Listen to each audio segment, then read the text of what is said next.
This marriage love story is presented by MarriageRomance.com.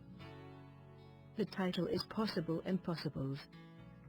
The author is Pure Passion. The community zoo was packed. Her heart hammered in her chest, as she wove her way through the crowd of gawkers, young families, elderly couples, all straining to catch a glimpse of the elusive Asian panda bear. She loved her roly-poly black and white teddy bears just as much as the next person, but today, her eyes were for one male, that being the one striding towards her, tall, confident, drop-dead gorgeous. Sean. Their eyes met over the bobbing heads as he rounded the bend of the hill, coming to stand before her. Charlotte did not know what came over her, as she flung her arms around his neck, hanging on as if he were her life preserver, shrieking in total, embarrassing female excitement. After a second's hesitation, she felt Sean's arm steal around her waist, and with a sigh, nestled her chin in the crook of his shoulder. A misty rain blanketed the pavement where they stood, but the couple did not care. Nothing else mattered but being in each other's arms. Sean eased back in the circle of her arms to tip up her chin, looking deep into her watery blue eyes. "Ah, Char. It's so good to see you again.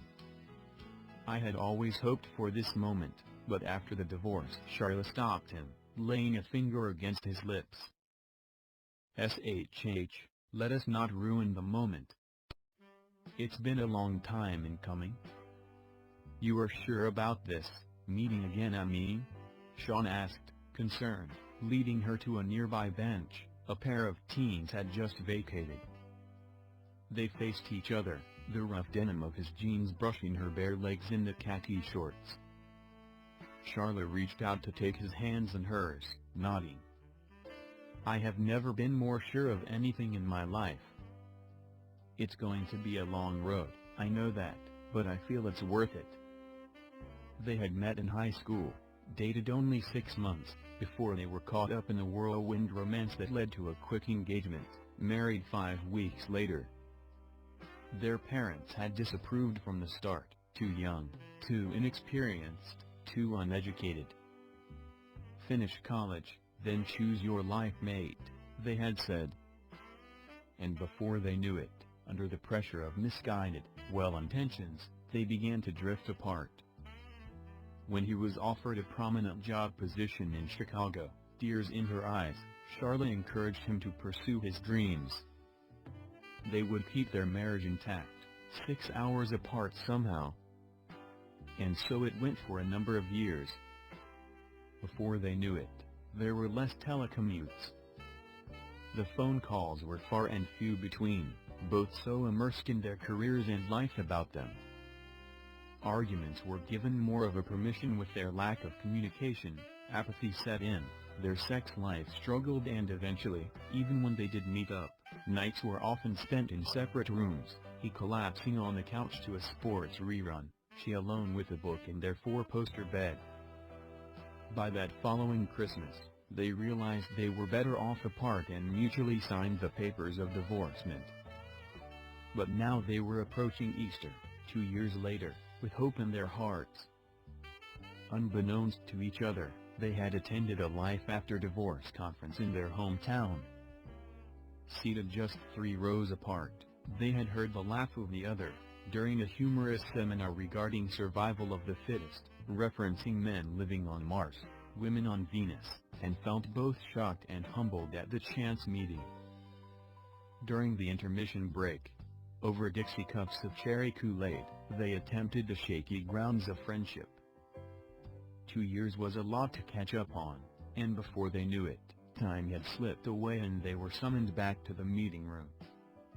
After that day, texting grew to phone calls to Skype, and finally Sean approached the elephant in the room, a personal face-to-face to discuss their future. They could not chalk this up to happenstance, both being believers, they credited a higher power to their meeting. God had a plan, and what it was, they were tentatively hopeful in discovering.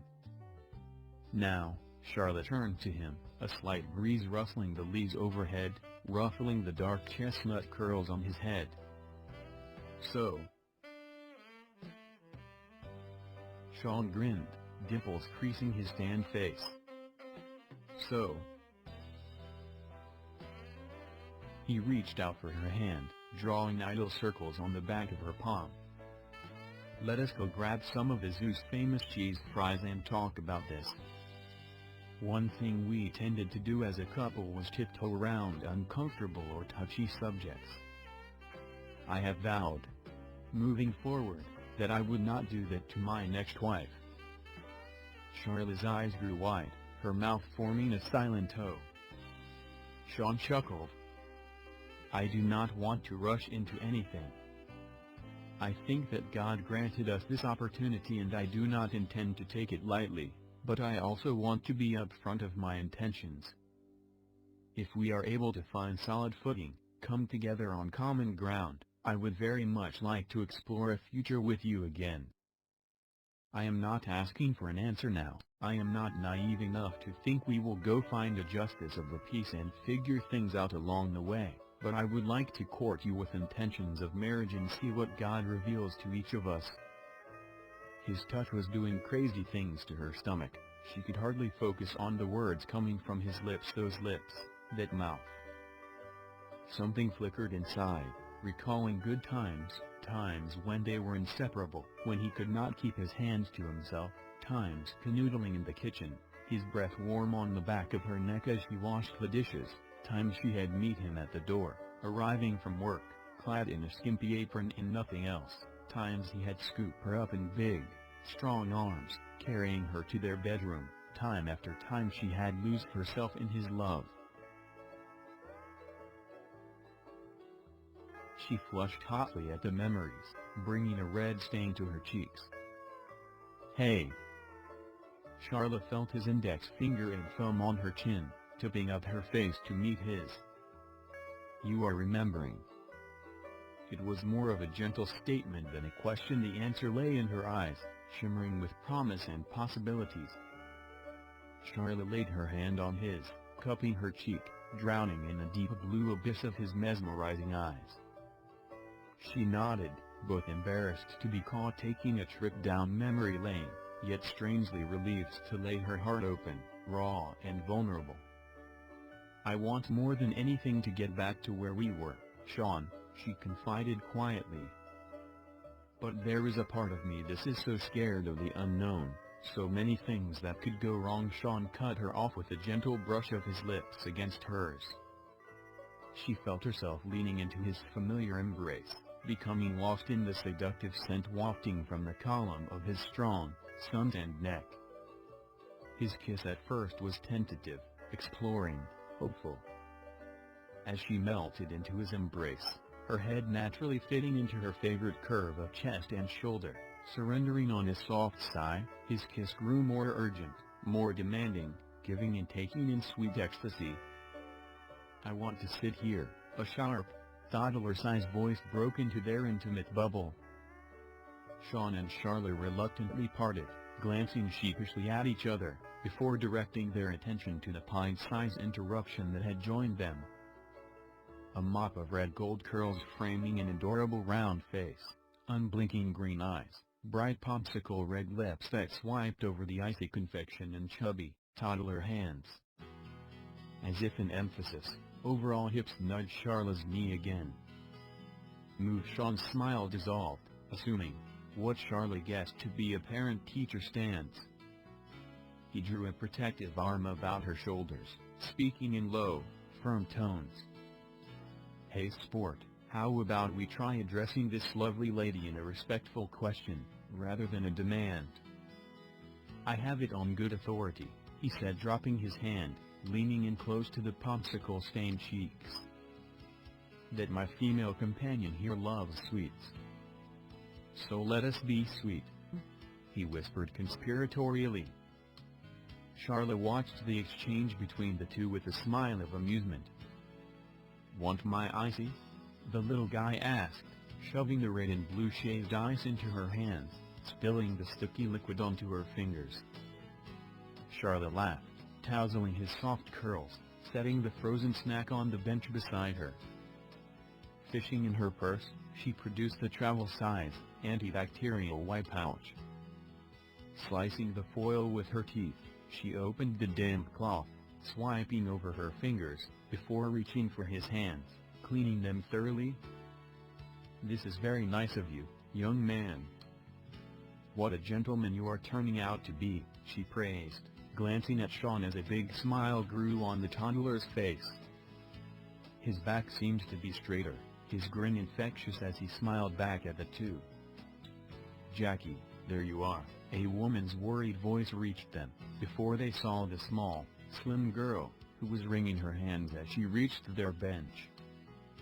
She could not have been more than 17, Charlotte guessed. A babysitter most likely. Her assumption was proved wrong as the little guy scrambled down from the bench beside Charlotte to fling himself into the girl's arms. "Mommy."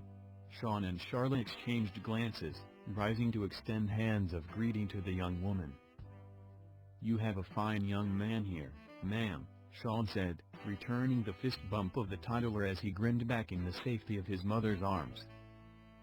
"He is very entertaining."